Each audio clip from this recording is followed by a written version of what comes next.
इस बात में कोई भी डाउट नहीं है कि अगर आप किसी भी फॉर्म का टोबैको कंज्यूम कर रहे हैं तो उसे क्विट करना आपकी हेल्थ के लिए शॉर्ट और लॉन्ग टर्म में सबसे बेस्ट डिसीजन होगा। लेकिन ये इतना आसान नहीं है। अगर आसान होता तो हर एक इंडिविजुअल ये कर चुका होता और हम इसको एडिक्टिव सब्सटेंसेस के अंडर नहीं डालते। अगर आप टोबैको को किसी भी फॉर्म में कंज्यूम कर रहे हैं और अगर आप उसे क्विट करते हैं तो इसके बहुत सारे आपको इंस्टेंट बेनिफिट्स मिलेंगे और लॉन्ग टर्म बेनिफिट्स भी। नंबर वन, ये आपके कैंसर के रिस्क को ड्रास्टिकली रिड्यूस करेगा। इनफैक्ट स्मोकिंग या किसी भी फॉर्म ऑफ टोबैको को क्विट करने से 17 तरह के कैंसर्स का रिस्क रिड्यूस हो जाएगा।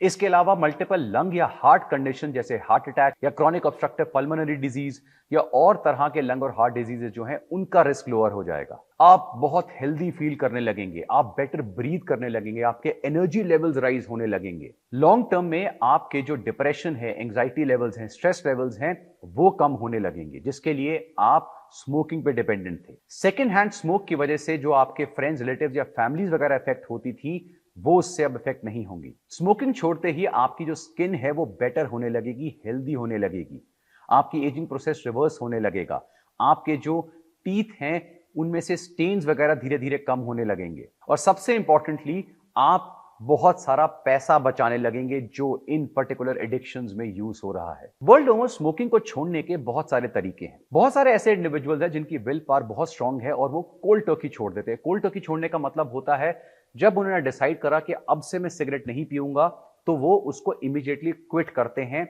और उसके बाद जो उनको क्रेविंग्स वगैरह होती हैं वो उसको कंट्रोल कर पाते हैं।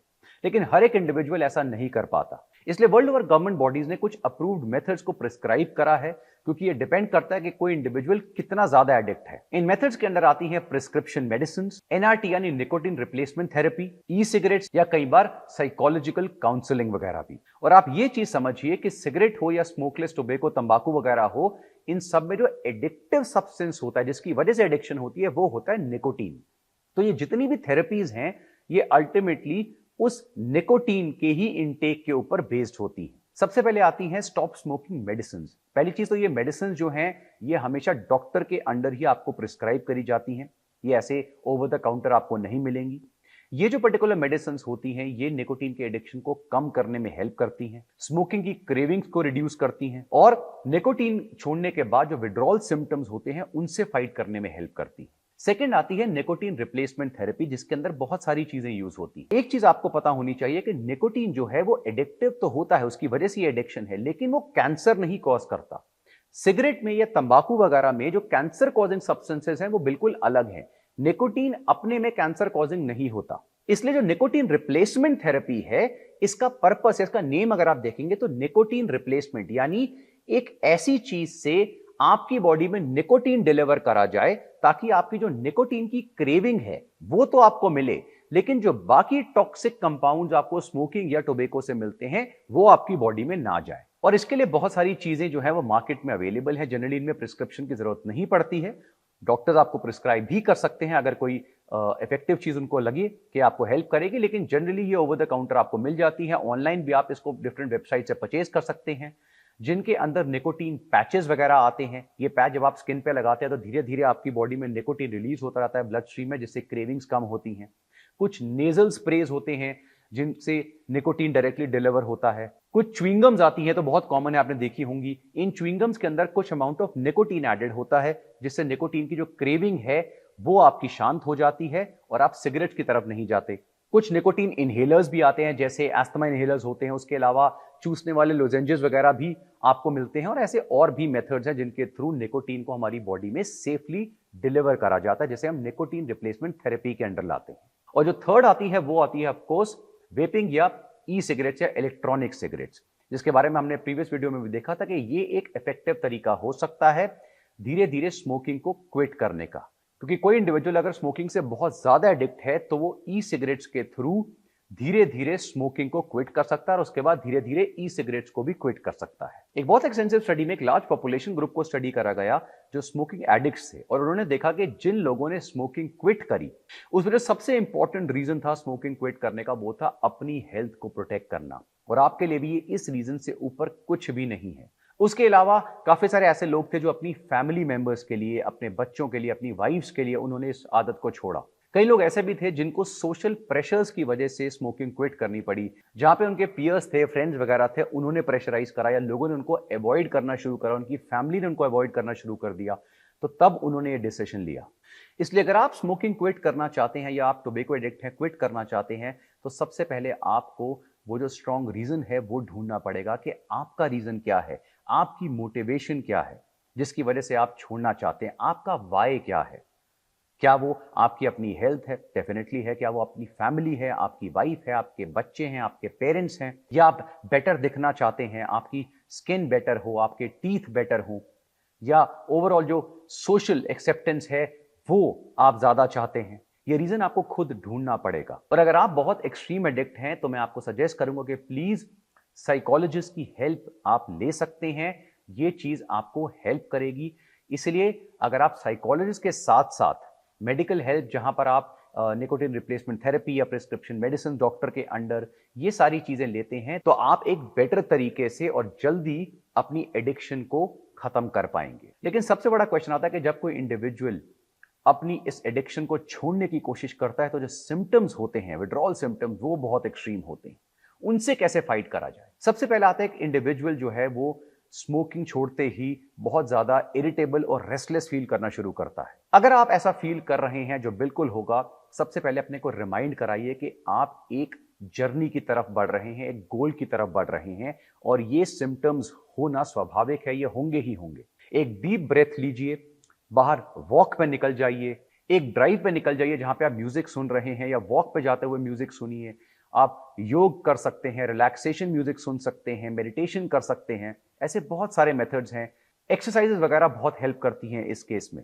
जो सेकंड विड्रॉल सिम्टम है वो है काफी लोग काफी ज्यादा डिप्रेस फील करने लगते हैं, एंग्शियस फील करने लगते हैं। इसका बेस्ट तरीका होता है कि सबसे पहले तो रेगुलरली एक्सरसाइज करिए, वर्कआउट करिए, जिम जाइए, कोई स्पोर्ट खेलिए, लोगों से कनेक्ट करिए, आइसोलेशन में कम रहिए, थोड़ा सोशल सर्कल जो है उसमें इन्वॉल्व रहिए, और मोर इंपॉर्टेंटली आप अपनी लाइफ में क्लियर गोल सेट करिए।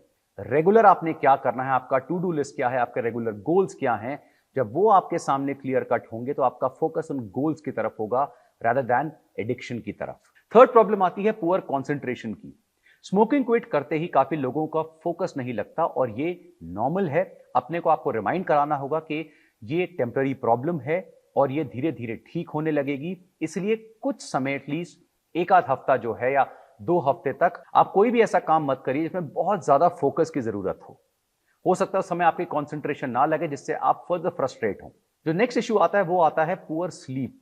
स्पेशली रात को काफी लोगों को नींद नहीं आती। अगेन ये एक टेम्पररी फिनोमिना है जो धीरे धीरे ठीक हो जाएगा, और मैंने इसके ऊपर एक डिटेल वीडियो पहले भी बनाया है कि अगर आप अपनी स्लीप को इंप्रूव करना चाहते हैं तो जो बेसिक मेथड्स होते हैं, जैसे सोने से पहले कैफीन नहीं लेना, एक डार्क रूम में सोना, एक वार्म शावर ले लेना, कोई भी ब्लू लाइट एमिटिंग जो डिवाइसेस होते हैं जैसे आपका फोन, लैपटॉप, टैबलेट या टेलीविजन, उसको अवॉइड करना, एक पर्टिकुलर टाइम पर सोना, ये सारी चीजें आप अडेप्ट कर सकते हैं, जिससे आपकी जो स्लीप प्रॉब्लम है जो इनिशियली आपको होगी क्विट करने पे, वो धीरे धीरे अपने आप ठीक हो जाएगी। अगर ये भी नहीं हो रहा है तो जो स्लीप सप्लीमेंट्स वगैरह होते हैं मार्केट में, आप उसको भी यूज कर सकते हैं। जो नेक्स्ट और सबसे बड़ी प्रॉब्लम आती है, जो आपको सबको आती है, वो आती है दोबारा स्मोक करने की जो अर्ज होती है, उसे कैसे कंट्रोल करें।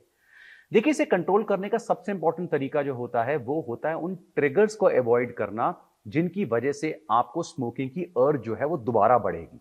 फॉर एग्जाम्पल, अगर आप उन लोगों के अराउंड हैं, किसी सोशल गैदरिंग में आपका कोई फ्रेंड सर्कल है जिसमें कुछ लोग स्मोक करते हैं, तो आपको उनको अवॉइड करना पड़ेगा। इसके अलावा कई लोगों के इमोशनल ट्रिगर्स होते हैं, यानी कई बार ऐसा होता है कि कोई इंडिविजुअल स्ट्रेस फील कर रहा होता है, सैड फील कर रहा होता है, इमोशनल फील कर रहा होता है, उस समय उसका जो ट्रिगर है, उसका मन करता है मैं सिगरेट पीऊं, तो वो ट्रिगर्स आपको अवॉइड करने पड़ेंगे। इसके अलावा कुछ पैटर्न ट्रिगर्स होते हैं। पैटर्न ट्रिगर्स का मतलब है कुछ ऐसे टाइमिंग्स होते हैं, कुछ ऐसी एक्टिविटीज होती हैं जिन समय मैक्सिमम लोग सिगरेट पीते हैं। जैसे काफी लोग सुबह सुबह उठते ही सिगरेट पीते हैं, कई लोग अपनी कार में बैठते ही सिगरेट पीते हैं, कई लोग जब चाय या कॉफी पीने लगते हैं तो उनको सिगरेट पीने का मन करता है। ये जो ट्रिगर्स हैं, इनके साथ उस सिगरेट को अटैच कर दिया गया है काफी समय से, और इस केस में आपको अपने को रिमाइंड कराना पड़ेगा कि ये मेरा ट्रिगर है और यहां पे मुझे स्ट्रांग रहना पड़ेगा, मुझे स्मोकिंग अवॉइड करनी पड़ेगी। जो नेक्स्ट इश्यू आता है वो काफी लोग क्वेश्चन करते हैं कि मैंने स्मोकिंग क्विट कर दी है, मैं बहुत अच्छा फील कर रहा हूं, लेकिन मुझे बहुत भूख लग रही है। देखिए, ऐसा होता है और सबसे बड़ा प्लस पॉइंट ये है कि स्मोकिंग क्विट करते ही आपकी बॉडी का जो न्यूट्रिशन इनटेक है वो बेटर हो जाता है, आपकी बॉडी न्यूट्रिएंट्स को बेटर एब्जॉर्ब करने लगती है, आपकी जो एपेटाइट है वो बढ़ जाती है, आपको भूख लगने लगती है। इसको कंट्रोल करने का सिंपल तरीका यही है कि नंबर 1, रेगुलरली एक्सरसाइज करिए, ताकि अगर आप थोड़ा सा एक्स्ट्रा फूड इनटेक कर भी रहे हैं तो आपका जो वेट है या फैट परसेंटेज है वो कंट्रोल में रहे। सेकंड, एक प्लान डाइट अगर आपके सामने होगी तो आपको प्रॉब्लम नहीं होगी। इस प्लान डाइट के अंदर एडिक्वेट प्रोटीन इनटेक, ताकि आपकी जो क्रेविंग्स हैं वो कम हो, सैटिस्फैक्शन लेवल जो है वो बेटर हो। ये सारी चीजें अगर आप प्लान तरीके से करेंगे तो फिर जो थोड़ा सा हंगर इशू भी आ रहा है उससे आपका स्मोकिंग के बाद वेट गेन नहीं होगा। काफी लोग मेरे से पूछते हैं कि जब मैं सुबह उठता हूं तो मेरा सिगरेट पीने को मन करता है, बहुत क्रेविंग होती है, क्योंकि ये समय था जिस समय मैं सिगरेट हमेशा पीता था और अब जब मैं छोड़ने की कोशिश कर रहा हूं तो इस समय कंट्रोल करना बहुत मुश्किल होता है। देखिए, इसका सबसे पहला स्टेप तो यह है कि आपके घर में या किसी और जगह पे जहां पे आप सिगरेट्स वगैरह रखते हैं उनको इमीडिएटली रिमूव कर दीजिए। सेकंड, अगर आपका सुबह उठते सिगरेट पीने का मन करे तो आप जो निकोटीन रिप्लेसमेंट थेरेपी है, जिसके थ्रू आप कोई च्युइंगम वगैरह जिसमें निकोटीन है उसको आप ले सकते हैं। उसके अलावा अपनी मॉर्निंग रूटीन को थोड़ा सा चेंज करिए और गोल ओरिएंटेड करिए। जितना समय आप मॉर्निंग रूटीन में फ्री रहेंगे उतना ज्यादा आपकी क्रेविंग जो है बढ़ती रहेंगी। कोशिश करिए कि अपने मॉर्निंग रूटीन में आप कोई ना कोई प्रैक्टिस, जैसे कि मेडिटेशन हुआ या एक्सरसाइज वगैरह हुई, उसको प्लान करें। ज्यादा समय आप घर में उन जगहों पे ना बिताएं जहां पर आपको क्रेविंग होती है और आप फ्री बैठे हुए हैं। मॉर्निंग में उठते ही जो हेल्दी लिक्विड्स वगैरह होते हैं, काफी सारे लोग कुछ सप्लीमेंट्स वगैरह लेते हैं, हेल्दी हर्ब्स वगैरह लेते हैं, जूसेस लेते हैं, वो आप कंज्यूम कर सकते हैं खूब सारे पानी के साथ, जिससे आपकी हेल्थ और बेटर होगी। और हमेशा अपनी मॉर्निंग को एक प्लान तरीके से स्टार्ट करेंगे तो ये जो क्रेविंग्स है इनको आप फाइट कर पाएंगे। इसलिए जब भी आप स्मोकिंग क्विट करने के बारे में सोचते हैं तो सबसे पहले आपको प्रिपेयर होना पड़ेगा, मेंटली भी और फिजिकली भी। ये चीज डिसाइड करिए कि कब आपने स्मोकिंग छोड़नी है, कौन सी डेट से छोड़नी है। अगर आपको लगता है कि आपकी विल पावर इतनी स्ट्रांग नहीं है तो उसे एक्सेप्ट करिए और आप हेल्प मांग सकते हैं। मैं प्रोफेशनल हेल्प की बात नहीं कर रहा हूं, मैं बात कर रहा हूं आपके आसपास के लोगों से। अगर आप मैरिड हैं तो अपनी वाइफ से, अपने पेरेंट्स वगैरह से आप हेल्प मांग सकते हैं कि मैं ये चीज अब करने जा रहा हूं, प्लीज मुझे इसमें हेल्प करो, क्योंकि मुझे पता है मुझे विड्रॉल सिम्टम्स होंगे, क्रेविंग्स होंगी। जैसे मैंने बताया, गोल सेट करिए, अपने रूटीन को चेंज करिए, हेल्दी हैबिट्स को अडेप्ट करिए, रेगुलर वर्कआउट्स, प्रॉपर डाइट वगैरह जो आप लेते हैं, अपने माइंड को बिजी रखने की कोशिश करिए। जितना ज्यादा आप फ्री रहेंगे उतना ज्यादा आपको ये प्रॉब्लम्स होंगी। अपने घर से किसी भी तरह के सिगरेट या लाइटर्स वगैरह को टोटली रिमूव कर दीजिए। जिस दिन आप छोड़ने के बारे में सोचते हैं, डिसाइड करते हैं, उस दिन के बाद से उन सोशल गैदरिंग्स को अवॉइड करिए कुछ हफ्तों तक, जिनमें मैक्सिमम लोग स्मोक करते हैं और जहां पर आपको या तो करना पड़ता है या आपकी क्रेविंग ट्रिगर होती है। और जैसे मैंने बताया, अगर आपको लगता है तो आप मेडिकल और साइकोलॉजिकल हेल्प भी ले सकते हैं। आई होप ये जो कुछ टिप्स थी इनके बारे में आपको समझ में आया होगा। अगर आप में से कोई ऐसा है जिसने स्मोकिंग को या टोबैको को क्विट करा है तो आप लोगों ने कौन कौन से मेथड्स यूज करे हैं, मैं उसके बारे में जरूर जानना चाहूंगा। इनफैक्ट हमारे सारे व्यूअर्स जानना चाहेंगे, तो प्लीज आप कमेंट सेक्शन में जरूर बताइए, ताकि अगर कोई इंडिविजुअल इस वीडियो के बाद और भी कुछ टिप्स जानना चाहे तो वो आप लोगों के एक्सपीरियंस से गेन कर सकता है। और ऐसे बहुत सारे अमेजिंग वीडियोस के लिए देखते रहिए वी आर स्टॉपिंग।